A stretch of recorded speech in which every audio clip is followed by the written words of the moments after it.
today, the 4th of December.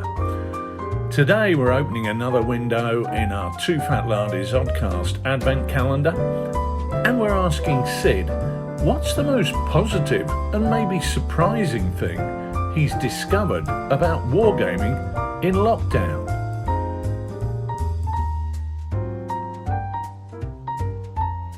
"2020's really been just quite the year, hasn't it? I don't think any of us at the start of the year would ever have dreamed that it would have materialised like this. But one of the things throughout the whole of the year, working from home, being physically away and socially distant from all my wargaming friends, I think one of the things which I'm always going to take away from the year is just how amazing the wargaming community has been. I think with additional time saved from commuting and potential time therefore available for wargaming, I've realised that there's actually more things in some ways that you can do in lockdown relating to wargaming, not less. It certainly hasn't been a barrier to playing games, whether they've been on Discord or Twitter, Zoom or any other virtual platform. It's not been a barrier to meeting old friends, new friends, club mates, and we've kept on doing that throughout the whole of the, now 9 or 10 months of being socially distanced or locked down, or when the club's just closed. And that community, that sense of community, and it's not just within the Lard community, but also wargaming friends from years back, meeting them, playing games, talking about miniature wargaming, that's just been a fantastic part of the whole experience and has really counterbalanced so much of the doom and gloom which is around. So in many ways, that's the big positive thing for wargaming in lockdown. I think one of my friends said it best. He said that, okay, so we're meeting as a virtual club, not an actual club, but this is really a great idea for people who never used to be easily able to make the club nights in any event. And that may well be something that we continue doing forward in the future. And I think that's really a great example of how in adversity you find new ways to carry on, new ways to enjoy the hobby that we all love. And that's certainly something which has been a real positive coming out of the whole experience. But turning from the big things to maybe the smaller things, one of the things which I've really found has been hugely positive and helpful this year is keeping a wargaming diary.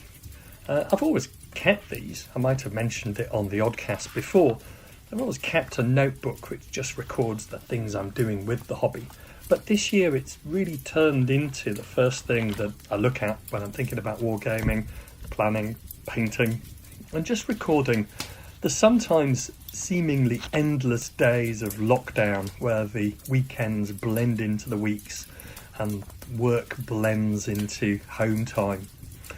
One of the things which I've really enjoyed is just writing each day what I've done relating to the hobby, just trying to do 15 minutes a day, snatching time to paint some figures or some terrain or plan something out, maybe write an article for the Lard Annual, or maybe just send an email to a couple of friends about an idea that I've got. That's really been a real positive thing, because looking back in the pages of the journal over the course of the year, I've done quite a lot, and I'm sure you have done as well. It's not just been a year in which we've all been isolated and locked down and everything has just blended into something that when we look back at June or April, we can't really distinguish it from July or September.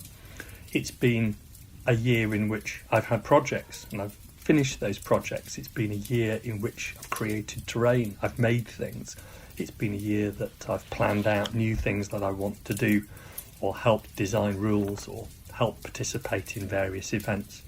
So keeping track of what we're doing at a time when time itself seems to kind of blend in with everything else, I think that's been a positive thing, and that's been something that I've really, really enjoyed doing. So looking forward, let's hope that 2021 isn't quite going to be the same as 2020. I'm never a great believer in predicting too many things in the future, but let's hope this is a one-off. But that also we can take some of the things which have been really positive from this year and bring it forward all the way up to next Christmas. Remember, lard is for life and not just for Christmas.